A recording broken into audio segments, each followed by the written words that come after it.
Hello viewers, আসসালামু আলাইকুম। আজ আমি আপনাদের পটলের দোলমা রান্না করে দেখাবো। অনেকে হয়তো এই রান্নার সাথে পরিচিত নন, আবার অনেকেই রান্না করতে জানেন।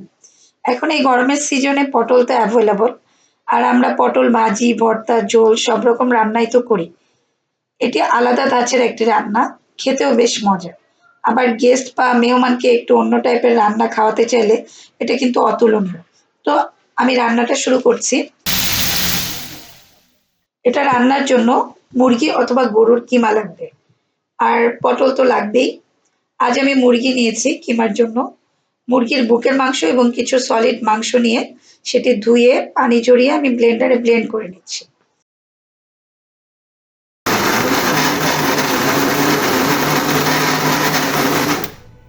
আমি পুরো মাংসটাই ব্যবহার করব না, কিছুটা অন্য রান্নায় ব্যবহার করব। এবার একটি কড়াই নিয়ে তাতে কিমার মাংস নিলাম। এরপর এতে ১ চা চামচ লবণ, ১ টেবিল চামচ মরিচ গুঁড়া, আধা চা চামচ হলুদ গুঁড়া, আধা চা চামচ ধনিয়া গুঁড়া, আধা চা চামচ জিরা গুঁড়া, ১ টেবিল চামচ আদা ও রসুন বাটা এবং পেঁয়াজ বাটা দিয়ে দিলাম। ২টি দারুচিনি, ৩টি এলাচ, ১ চা চামচ গোলমরিচ গুঁড়া এবং ৫ টেবিল চামচ তেল দিয়ে মাখিয়ে নিয়ে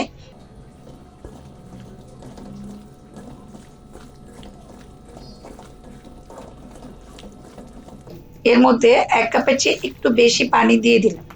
এরপর ঢাকনা দিয়ে দিলাম আর চুলার আঁচটি মাঝারি রেখেছি।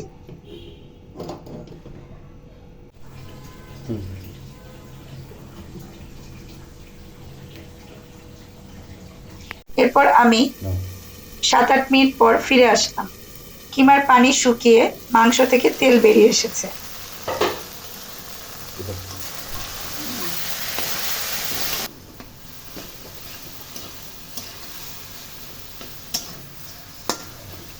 এবার আমি আধা কাপ পেঁয়াজ কুচি দিয়ে কিমার সাথে ভালো করে মিক্স করে ৪ থেকে ৫ মিনিট নেড়ে চেড়ে ভালো করে জোড়া জোড়া করে ফেলবো।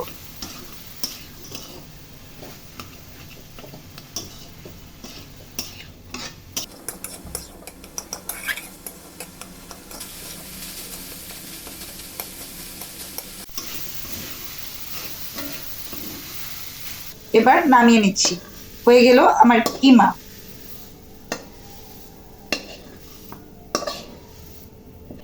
এবার আমার দ্বিতীয় প্রিপারেশন, সেজন্য ৮-৯টি পটল নিয়ে এভাবে চেষে নিচ্ছি।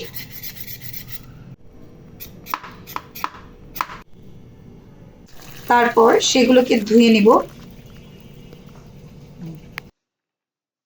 এবার পটলের এক পাশের মুখ কেটে এভাবে মাঝ বরাবর পর্যন্ত কাটবো।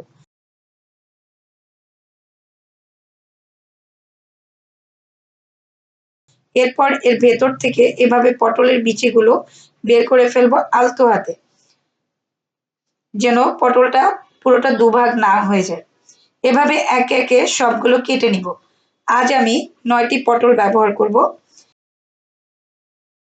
এবার পটলের ভেতর মাংসের কিমা বা পুর এভাবে ঢুকিয়ে নিচ্ছি চামচ দিয়ে দিয়ে।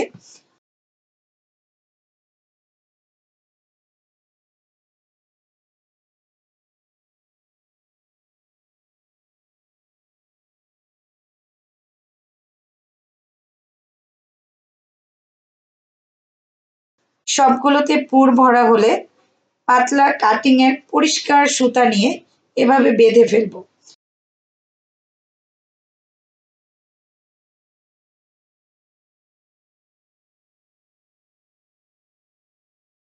সবগুলো বাঁধা হয়ে গেলে এবার আমি থার্ড প্রিপারেশনে যাব। চুলা জ্বালিয়ে কড়াই নিয়ে তাতে ৪ টেবিল চামচ তেল গরম করে তার মধ্যে ২ টেবিল চামচ পেঁয়াজ দিয়ে দিচ্ছি।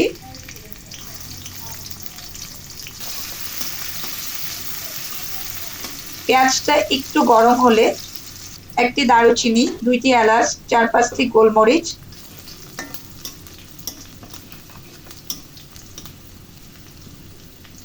১ টেবিল চামচ আদা ও রসুন বাটা এবং পেঁয়াজ বাটা দিয়ে দিলাম। আপনারা আর একটু বেশি দিতে পারেন। এরপর ১ টেবিল চামচ মরিচ গুঁড়া, ১ চা চামচ হলুদ গুঁড়া, ১ টেবিল চামচ লবণ, ১ চা চামচ ধনিয়া গুঁড়া, ১ চা চামচ জিরা গুঁড়া দিয়ে ভালো করে কষিয়ে নিয়ে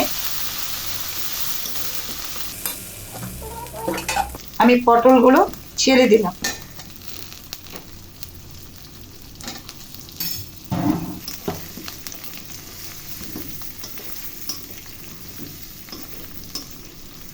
এরপর 1 কাপ পানি দিয়ে ঢাকনা দিয়ে দিলাম।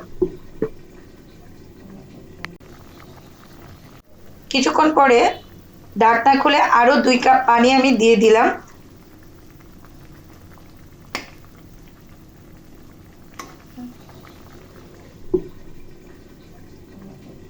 কিছুক্ষণ পরে ঢাকনা খুলে পটলগুলো উল্টে পাল্টে দিলাম। পটলগুলো সুসিদ্ধ হতে হবে এবং মশলাগুলো পটলের মধ্যে ঢুকতে হবে, তাহলেই প্রপার পটলের দোলমা হবে।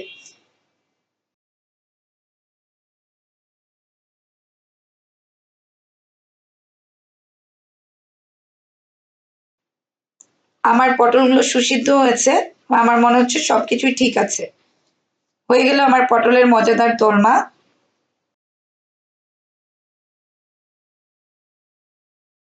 আমি এখন নামিয়ে নিচ্ছি। আশা করি আপনাদের রেসিপিটি সহজ এবং ভালো লেগেছে। ভালো লাগলে অনুরোধ করব আমার চ্যানেলটিকে সাবস্ক্রাইব করুন ও পাশে থাকা বেল আইকনটি চাপুন। আর যারা ইতিমধ্যেই সাবস্ক্রাইব করেছেন তাদের অসংখ্য ধন্যবাদ। সবাই ভালো থাকবেন। আল্লাহ হাফেজ।